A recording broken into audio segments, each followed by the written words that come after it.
Act 4, The Wake. It's the 23rd, part 23, I guess. Still the Wheel of Fortune, so it's a continuation of the same day. And it's the 34th of Astral Moon. So let's go.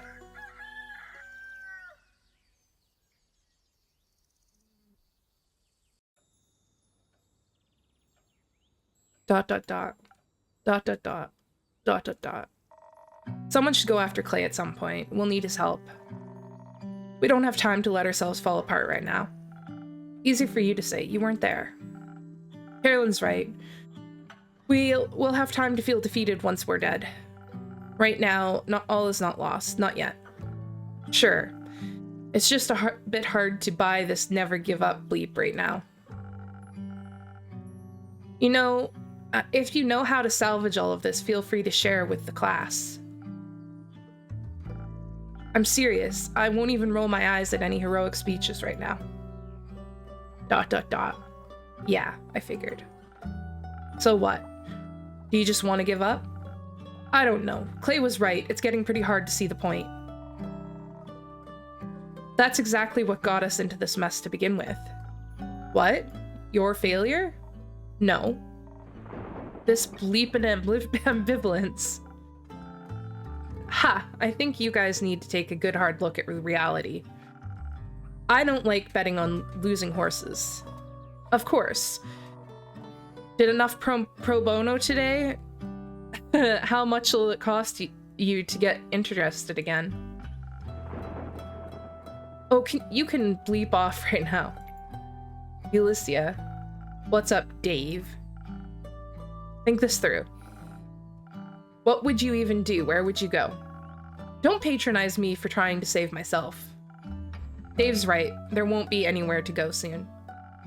I don't want to hear it, Innkeeper. What do you even know? All you do is sit here and watch everything fall apart around you. Don't you dare lecture me on this. I don't think that's very fair of you to say. You really want to talk about fair? Must be easy, huh? All up on your high horse watching us struggle every day. Now all you can spare is some half-assed commentary and a few pleasantries. I'm sorry.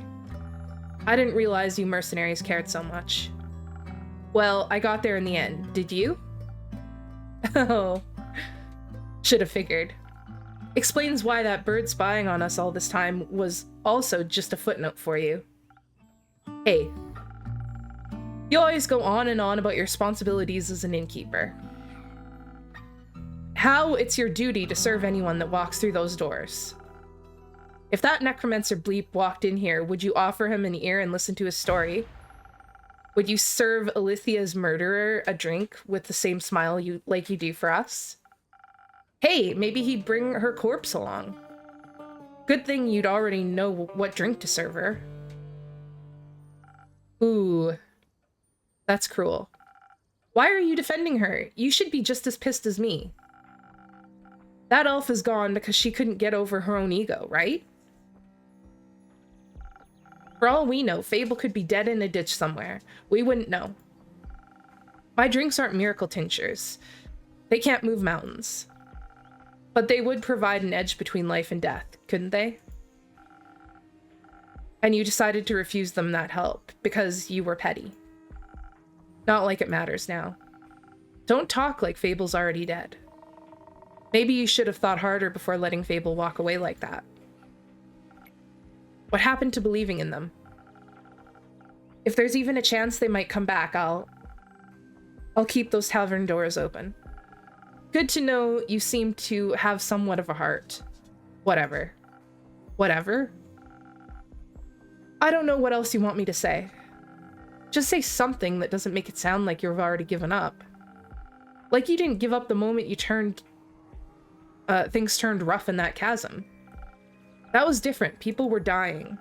A lot of people will die soon because we ran. So unless you have some big idea for how to fix this world... Oh, I know. You can just set up another hit, Dave. That way someone else can take care of your problems again. Oh my god, they are at each other's throat today.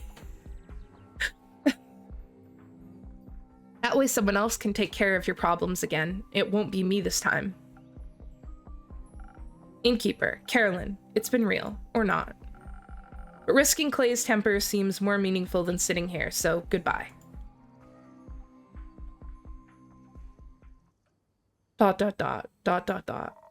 She does have a point, doesn't she? I don't know what to do anymore. On our way back from the Highlands, I was thinking I could go see my family, but would I even reach them before the sun sets for the last time? I could have tried. Instead, I'm here. I'm not sure why. There must be something left to do. Maybe if we have the element of surprise with your sword, we might... No, this sword can't save the world, and neither can I. ...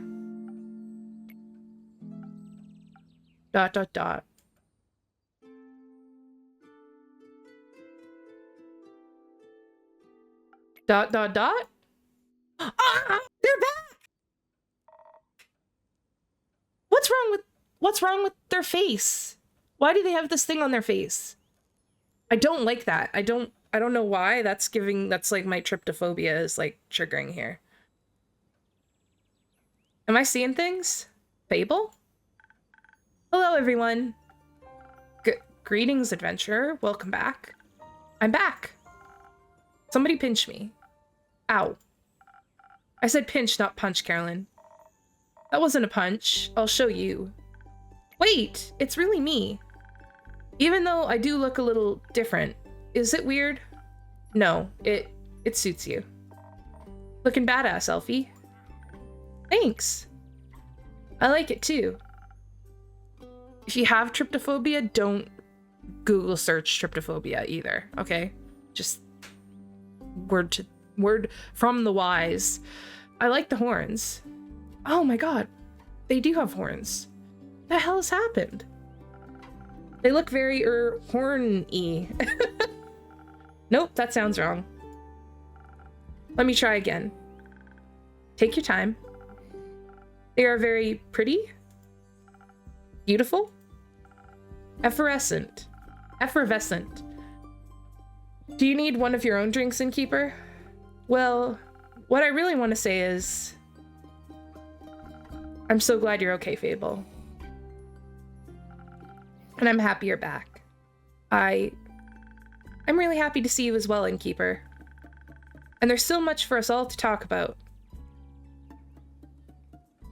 Something is wrong here. Wait, before that, first and foremost, I want to say that I'm truly sorry. I should never have refused to make you a drink. No matter what insecurities I was dealing with, I should have never let them get in the way of keeping you safe. I made it back, didn't I? And I thank the dragons for that, but I still ended up acting like a giant hypocrite. None of my encouragement was ever given in falsehood, yet learning to trust in the abilities I knew you had. It was hard to trust in you while the worry for your well-being was eating me whole. The worry of losing a friend. Don't you mean regular? No, you're my friend. If you'll still have me. You know, I thought a lot about our last conversation. I was upset at first, but most of all, I was afraid that we'd never talk again. I didn't even know if I ever wanted to come back to this tavern. Maybe the me from a few weeks ago would have just stayed away, but you're important to me too, Innkeep, and I wanted to be brave for both of us. So I came back to hear you out. And I'm happy I did. Glad you're both finally able to resolve this. That conversation must have really eaten to your word count for the day, Innkeeper. Worth it. But yes, you'll have to carry me out of here. You'll have to carry me from here on out, Dave. I'll try my best. Oh, right. Guys, we don't have time to chat. There's this necromancer that stole Ur's axe. I don't know who he is or what he wants to do with it, but we have to stop him. ... Why are you guys looking at me like that? It might be good to get everyone up to speed. You go first, Fable. You've got us at the edge of our seats. Well, as you know, I was searching for Melly around the portal to the Twilight Chasm.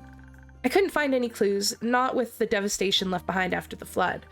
And then a thought struck me. What if Melly was pulled into the portal by the waves? That would have been a nightmare, literally.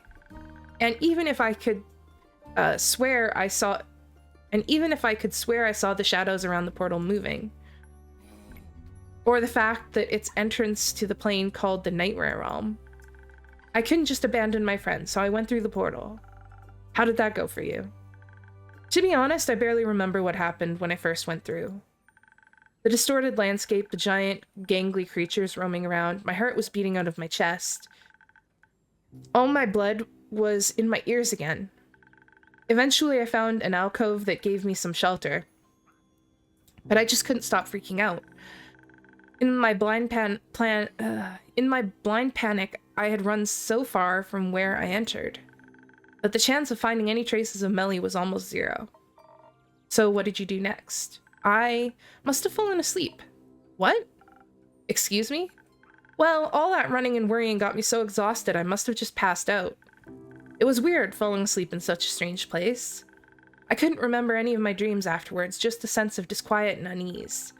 When I awoke, the Twilight Chasm looked different to me. It didn't scare me as much anymore. Moreover, I felt almost melancholic as I regarded its deep purple horizons. And suddenly, close to my alcove where spiky mountains split the sky, I saw entrances to tunnels that hadn't been there before. My curiosity got the better of me, and I ventured inside. The deeper I went, the more I started seeing veins of precious stones lining the walls. And soon the tunnel widened into a huge cave. And I mean, it was huge, gigantic. I wasn't even able to see the ceiling anymore. Turns out, somehow I had stumbled from the Twilight Chasm into the center of the plane, not the dragon, but in front of me was the sleeping form of the Elder Dragons themselves, looking more awake than they should have been. I can only guess that the water covering the floor must have roused them. The flood had even managed to reach Ur's cavern. You mean the dragon that, if awoken too early, will bring the end of everything was awake? Yes. Great. Another apocalypse. Do we get double points for a combo? Wait, I haven't finished my tale yet. But you're right, it didn't look good, especially when the necromancer appeared. I hid behind a formation of stalagmites as soon as I noticed him. Something about his presence and armor seemed off. He was followed by a couple of undead creatures dressed in farmer's clothing. I was still debating whether to reveal myself or not when he began to cast some strange spell. A green mist started to coalesce around Ur's head, and then their eyes flew fully open. I was stunned when I saw their gaze. Their presence had suddenly become stifling. Whatever strange visions the mist revealed seemed to enrage them. Their roar must have shaken the whole plane. But while was distracted, the necromancer tried to retrieve their fabled axe, wrapped in their tail. It was a gut feeling, but I just couldn't let him take that axe. I had to stop him. But as he took a hold of the large weapon, he turned and looked right at me. My legs went to goo. I was shaking so bad it was hard to draw breath. I knew at that moment, should I try to fight him, I would die. It was by pure luck that, in that moment, shook off the mist and lunged at the intruder. The undead creatures used their bodies to shield him, shattered upon impact with Ur's claws, while the necromancer cast the same mist spell again. The spell connected with ease, giving him the precious seconds he needed to escape. For a while, nothing happened. There was just silence. I think the desperation made me brave, or blind to the consequences, but I couldn't hesitate any longer. If that necromancer was to use the axe for evil, well, I had the chance to stop him and didn't. So I abandoned my hiding spot and ran towards begging them for help. You just asked the Elder Dragon for help? Yes, it seemed like my only option at the time. How did they answer? With a riddle. It went something like this. Gems and jewels I create, yet my most precious treasure I still await. Sought by many, found by the lucky, it blessed the oldest and youngest before it struck me. Huh. No mortal stands against it, an immortal's delight.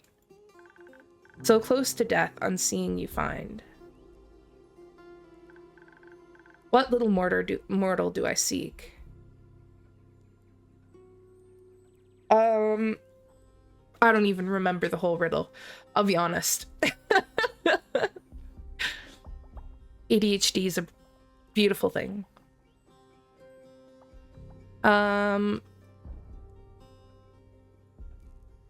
I was never good at riddles.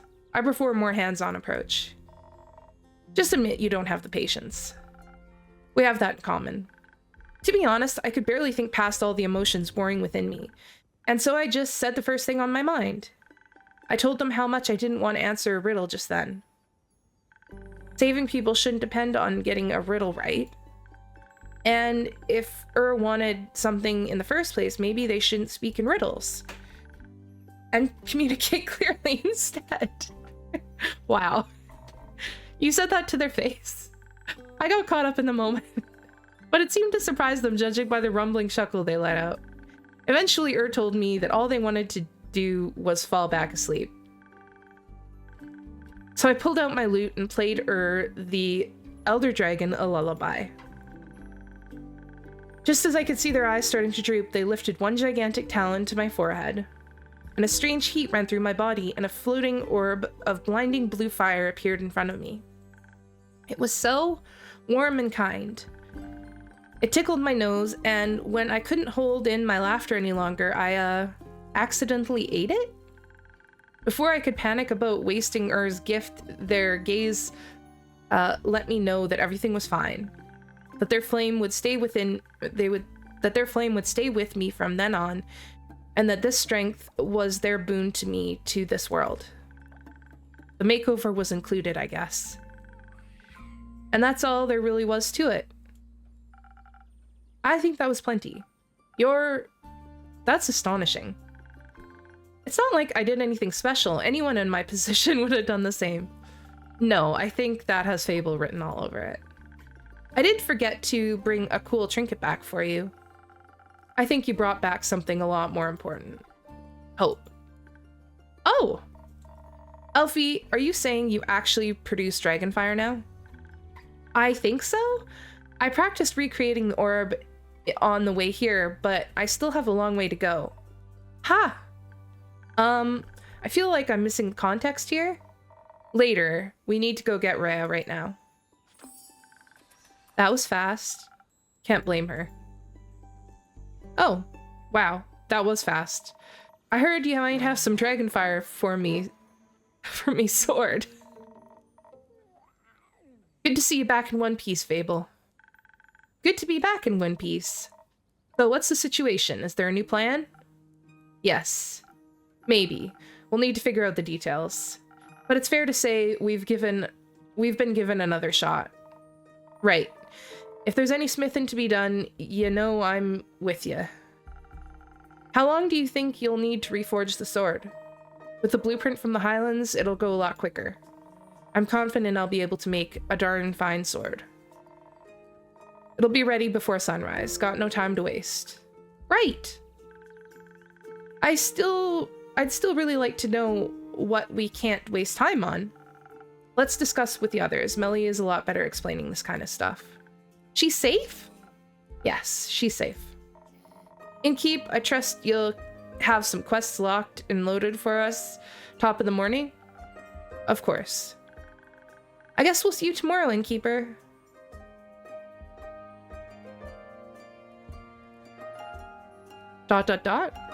Rest well, everyone. What in tarnation?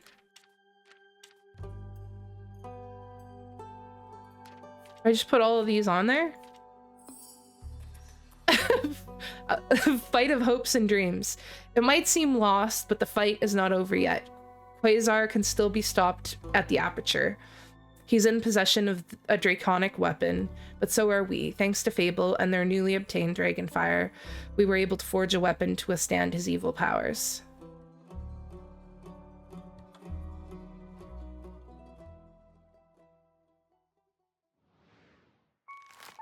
Okay,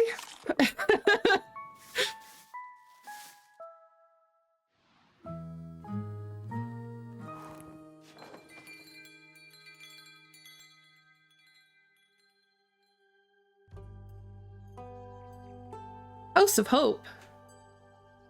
I wonder if that's a reference to Baldur's Gate 3. Probably not. But you never know. Boy. Okay, well that was wild. I recorded 2 episodes. I'm gonna leave it. I'm gonna release these 2 episodes. It might be... Yeah, it'll be 2 episodes. And then, yeah. And then I'll record the last one. So we'll all be on the same page going into the last episode. I am gonna go ahead and assume that this is the last episode. Yeah, wow, it's been a wild ride. I'm glad Fable's back. I do not like whatever happened to their face. I'm not a big fan. I don't know, like, just kind of gives me like creeps. I don't usually have like really bad tryptophobia, but that definitely was giving me some tryptophobia for whatever reason. I don't know, just like the idea of that texture on skin. Ugh.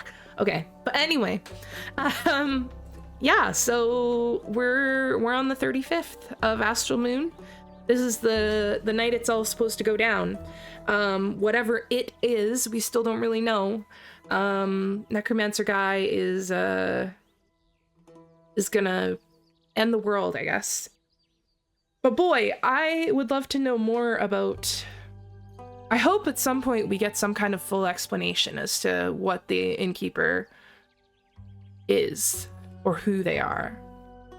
Because they don't seem mortal? Maybe Fae? Maybe they're Fae ancestry? I don't know. Anyway, we've kind of gotten that hint before from Aniko as well, so who knows. But anyway, I hope we get to find out at some point, but if not, we'll see. So thanks so much for watching, you guys. I really appreciate you. Don't forget to like if you enjoyed the video. I'll see you guys in the next one. Bye-bye.